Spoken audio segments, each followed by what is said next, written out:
Secretary General Stoltenberg, it's a pleasure to welcome you to the White House, especially at such an important moment in our great alliance. I also want to acknowledge the great work being done by our Secretary of State, Rex Tillerson, to strengthen the NATO alliance, as well as the Secretary's trip to Moscow to promote the security interests of the United States and its allies. He did a terrific job. Just watch parts of it. He did an absolutely terrific job. 68 years ago this month, not far from where we are gathered today, President Harry Truman spoke at the signing of the North Atlantic Treaty. In the nearly 7 decades since Harry Truman spoke those words, the NATO alliance has been the bulwark of international peace and security. NATO allies defeated communism and liberated the captive nations of the Cold War.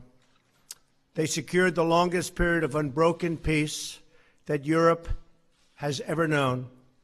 This enduring partnership is rooted out of so many different things, but our common security is always number one, and our common devotion to human dignity and freedom.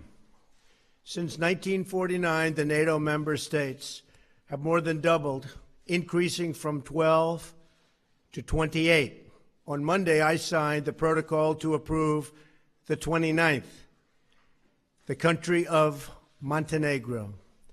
In the coming months and years, I'll work closely with all of our NATO allies to enhance this partnership and to adapt to the challenges of the future, of which there will be many. This includes upgrading NATO to focus on today's most pressing security and all of its challenges, including migration and terrorism. We must also work together to resolve the disaster currently taking place in Syria. We are grateful for the support of NATO members and partners in their condemnation of Assad's murderous attack using the most horrible weapons.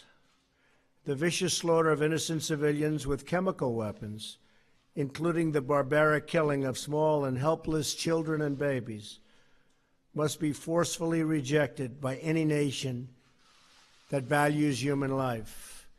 It is time to end this brutal civil war, defeat terrorists, and allow refugees to return home. In facing our common challenges, we must also ensure that NATO members meet their financial obligations and pay what they owe. Many have not been doing that. The Secretary General and I agree that other member nations must satisfy their responsibility to contribute 2% of GDP to defense. If other countries pay their fair share instead of relying on the United States to make up the difference, we will all be much more secure, and our partnership will be made that much stronger. The Secretary General and I had a productive discussion about what more NATO can do in the fight against terrorism. I complained about that a long time ago, and they made a change, and now they do fight terrorism. I said it was obsolete. It's no longer obsolete. It's my hope that NATO will take on an increased role in supporting our Iraqi partners in their battle against ISIS.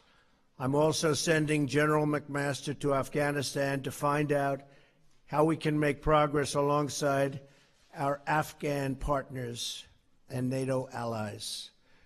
Every generation has strived to adopt the NATO alliance to meet the challenges of their times. And on my visit to Brussels this spring, which I look very much forward to, we will work together to do the same. We must not be trapped by the tired thinking that so many have, but apply new solutions to face new circumstances, and that's all throughout the world. We're not here to stand on ceremony, but to develop real strategies to achieve safety, security, and peace. We're here to protect the freedom and prosperity of our citizens and to give them the future they so richly deserve. Secretary General, I'm honored to have you here today and to reaffirm our commitment to this alliance and to the enduring values that we proudly, and I mean very proudly, share. Thank you very much. Thank you for being here.